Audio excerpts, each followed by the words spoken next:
Hi, and welcome back to another episode of the History of Fan Anime.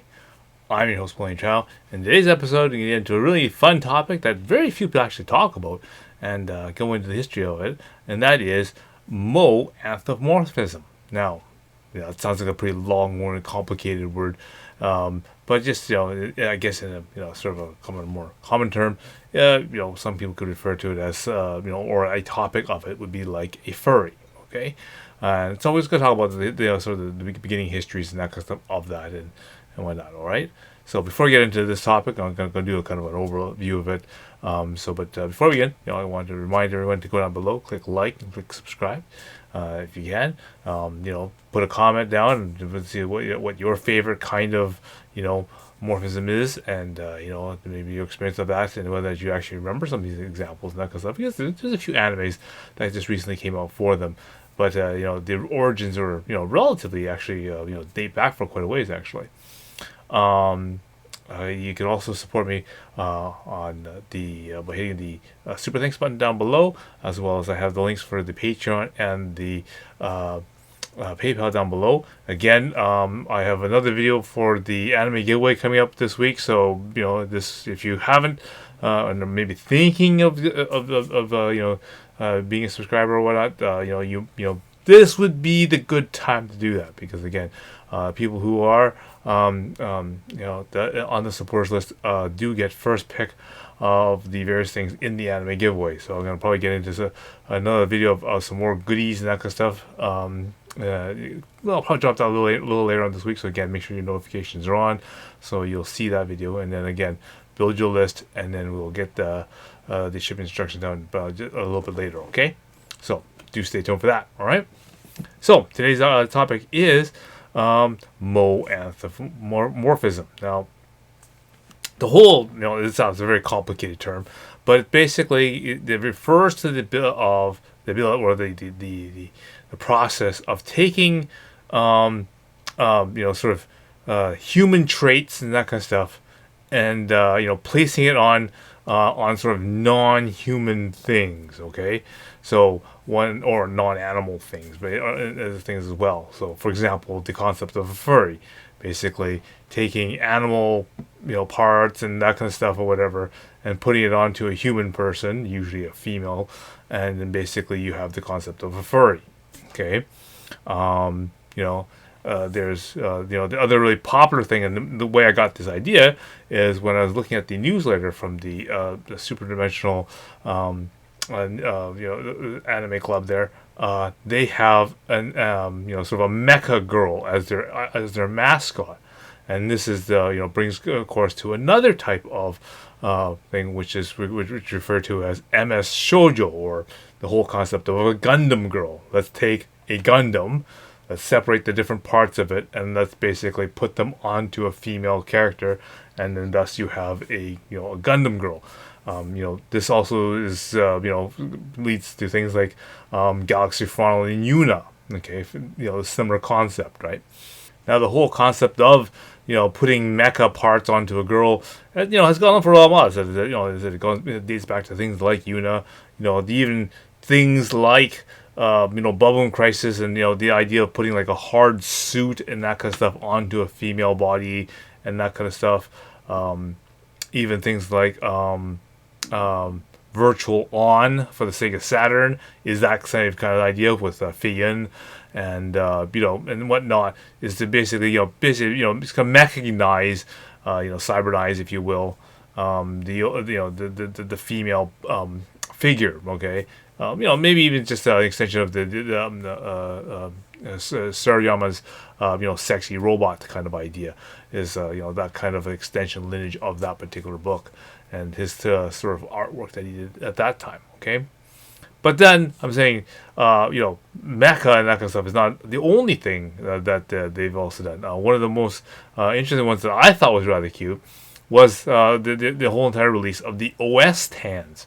Okay, so that is taking an operating system, okay, like Windows, like Mac OS and things like that, and adapting that to the female figure. So again, they started this thing. I think even as early as the the era of the 2chan and probably around the era of Windows 2000. Okay, of that, because they actually have a character for and again, I think it initially started with Windows 95 girl. Then they made a 98 girl, and then XP girl, which is a very very popular one.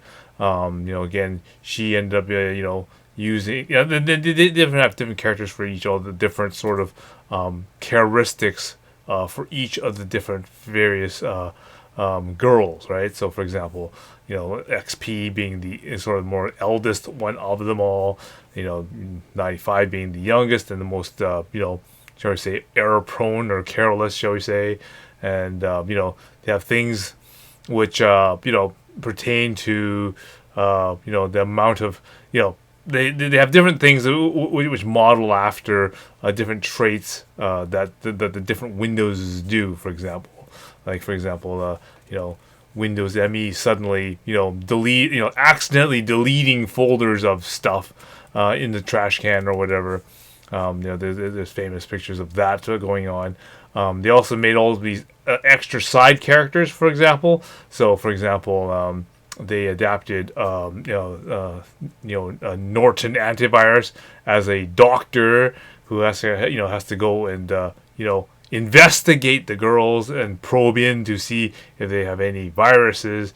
And needless to say, he has interesting ways of doing that. So again, the whole series of doujinshis and that kind of stuff sort of appear with this kind of thing, and different sort of illustrations and things happen to this. And again, this proceeded on, with other things just extending from operating systems. So also it went into all things like making ones for Mac OSs. Then it went on to doing softwares and that stuff, including things like Linux, including things like Firefox and whatnot. Continued on to that kind of stuff. So again, that's another type of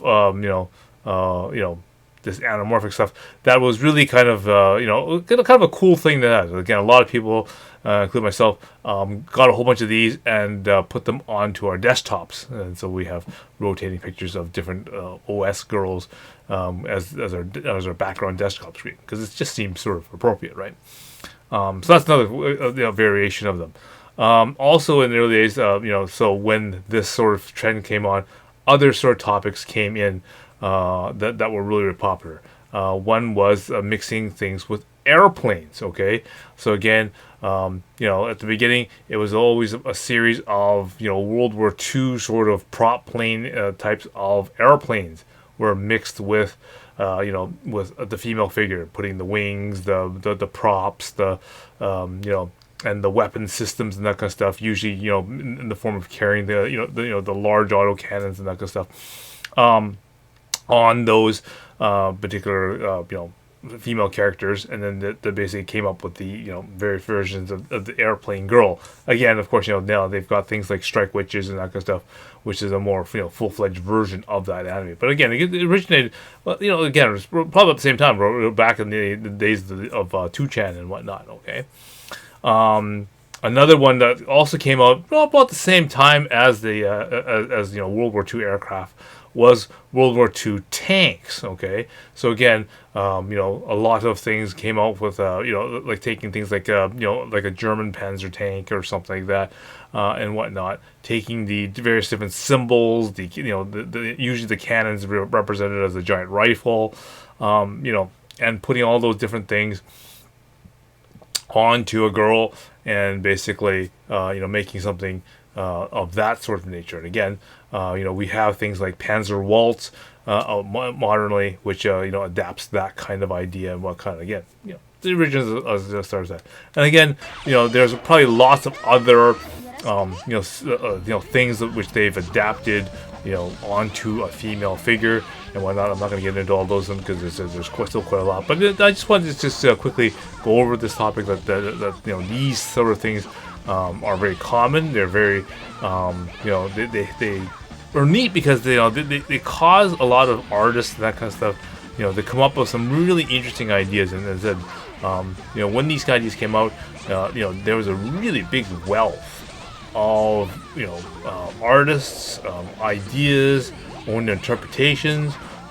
People had brought in a lot of their different art skills with both just hand drawing them and of course using computers like Photoshop and that kind of stuff, and adding all their various effects and that kind of stuff in them. And so it was really a neat sort of topic that a lot of people really got into, and a lot of artistic expression got into these. And so some of these things are really popular in that. Again, I'm sure there's gonna be more different ideas as it comes in the future and whatnot. And heck, I think it's just great that even in the early days of the CFO, the CFO itself, the Cartoon Fantasy Organization, was initially a furry-based fan club and that kind of stuff. So, again, I always refer to in the beginning when anime first started, a lot of things, piggybacked off of others, right? Some of us, came from a science fiction background. Some of us came in from the, maybe like a Star Wars or a Star Trek background. But like I said, a lot of the original officers and the creation of the CFO all originated from a furry fan club, and it expanded, of course, to anime and that kind of stuff and whatnot. So even some of the origins of that, stems in from how anime grew over here in North America. Okay, so I hope you found this kind of really interesting, and I just wanted to really, to do a little topological sort of touch on that. And again, if you like a particular topic, I'm sure there's lots of great pictures on the internet of the your favorite mixture of a girl versus something else or whatever. They're out there. So by all means, do some research and you'll find quite a good selection of stuff. But don't do it at work, because obviously there's also lots of selection of stuff too.